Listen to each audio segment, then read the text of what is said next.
Very early on in my cancer journey, I was at a conference with hundreds of people, and there was a woman there who had become a stand-up comic, and she told stories about cancer. And at this time, the idea of putting cancer and humor in the same sentence just was beyond me. And when she finished her presentation, she asked if there was anybody in the audience that had a funny story about cancer. And I found myself getting up out of my seat and walking up on stage.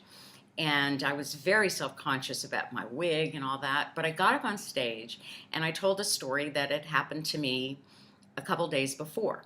I had just gotten my first breast prosthesis, my fake one, and I didn't have any mastectomy special bras, so I just stuck it in my sports bra. I'm leaning over to say goodnight to my son that night, and the prosthesis pops out and hits my son in the face. We got hysterical laughing. And I think laughter was pretty rare in our house about that time. So my daughter comes in. So my son's about 6. My daughter at this time was about 10. And she comes in, and we are laughing hysterically about the boob that fell in Daniel's face. So she hears our story, and she says to me, "Mom, last week your hair fell on Daniel. Now your breast falls out on Daniel.